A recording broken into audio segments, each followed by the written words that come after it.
on va commencer un module sur l'analyse des performances. Et avant de comprendre performance, puisque c'est lié aux objectifs, on va comprendre déjà les objectifs. Donc, les objectifs, ce sont tout simplement des résultats quantitatifs ou qualitatifs à atteindre. Donc, l'aspect quantitatif, c'est bien sûr, c'est mesurable par des indicateurs. On peut le mesurer, on peut le chiffrer. L'aspect qualitatif, c'est plus des analyses, des explications sur un comportement du consommateur ou sur des explications sur ce qui s'est passé, sur des faits, sur des comportements. C'est ça qu'il faut bien retenir. Pour justement fixer, la logique de fixation des objectifs, c'est la suivante. C'est tout d'abord, alors je prends mon pointeur, c'est très simple. D'abord, vous allez faire un diagnostic du point de vente, diagnostic interne, diagnostic externe. Après, une fois que vous aurez fait tous vos diagnostics, vous aurez établi vos points forts, vos points faibles, vos opportunités, vos menaces, vous allez pouvoir fixer des objectifs à atteindre.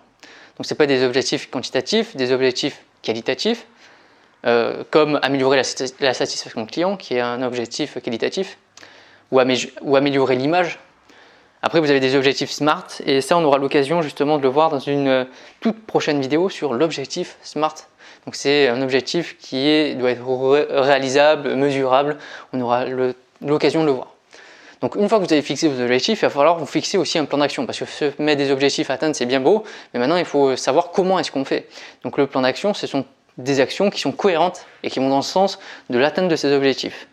Une fois qu'on a mis en place notre plan d'action, il va falloir analyser déjà les premiers résultats grâce à des tableaux de bord avec des indicateurs commerciaux qu'on va établir, avec différents indicateurs, alors toujours pareil, quantitatifs ou qualitatifs, peu importe, avec aussi parfois des études commerciales comme des études de satisfaction, des enquêtes de satisfaction, des études de concurrence ou des analyses de performance pour vérifier si nos résultats sont bons.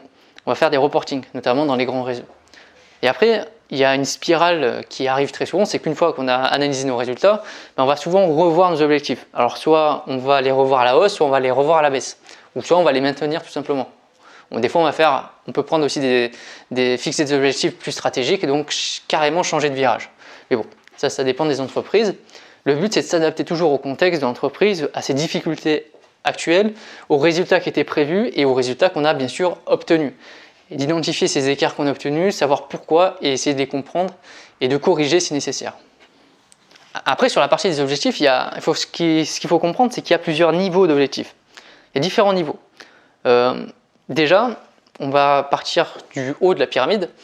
On a des objectifs qui sont fixés par le réseau pour l'ensemble des magasins. Atteindre par exemple 10% de part de marché ou avoir 1500 points de vente ou développer une stratégie de mix marketing commune à tout le monde. Voilà, c'est des objectifs qui sont fixés par la tête de réseau pour l'ensemble de ces magasins. Après, il y a des objectifs qui sont fixés par le directeur du magasin et donc qui vont concerner tous les collaborateurs. Après, vous avez des objectifs qui sont fixés uniquement à une seule équipe, donc par le manager. Donc ça concernera uniquement les membres de l'équipe et chaque manager pourra fixer des objectifs qu'il le souhaite pour son équipe. Et après, bien sûr, vous avez des objectifs individuels à chaque personne, notamment qui sont définis lors du bilan de compétences ou lors de l'entretien annuel, où on va faire un point avec la personne sur ce qu'elle a fait, sur justement ses performances, et sur ses besoins de formation et sur ses objectifs à atteindre. Ça peut être quantitatif ou qualitatif, peu importe. Donc vous voyez, quand vous définissez un objectif, il faut déjà définir quelle est la portée, en quelque sorte. À qui est-ce que ça va concerner justement ce type d'objectif. Donc, pour fixer un objectif, il y a une méthode. Donc, bien sûr, ça peut être la prévision des ventes. Donc, je vous invite à aller voir toutes les vidéos sur la prévision des ventes. Grâce à la méthode à tendance, au moindre carré, au point extrême ou à meilleur, on va pouvoir définir un niveau de chiffre d'affaires prévisionnel, un niveau de vente prévisionnel, un niveau de marge prévisionnel. En tout cas, grâce à des analyses statistiques, on va pouvoir fixer un objectif, mais là, des objectifs vraiment concrets et quantitatifs. Après, vous avez les diagnostics, bien sûr, qui sont internes. Donc, grâce aux historiques des résultats, grâce aux performances et indicateurs commerciaux de l'unité commerciale et à un diagnostic interne qu'on va faire, on va pouvoir fixer des nouveaux objectifs par rapport à nos points forts et à nos points faibles. Et après, il y a bien sûr les diagnostics qui sont externes, c'est-à-dire la part de marché des concurrents. Justement, on va pouvoir se fixer sur ça, se dire, actuellement, notre concurrent il a 15% de part de marché, nous on n'en a que 10. Objectif, atteindre 15% de part de marché, nous aussi. Donc on va pouvoir déjà comprendre et analyser nos résultats par rapport à ce qui se fait ailleurs, dans d'autres entreprises, pour pouvoir se fixer des objectifs par rapport à eux-mêmes.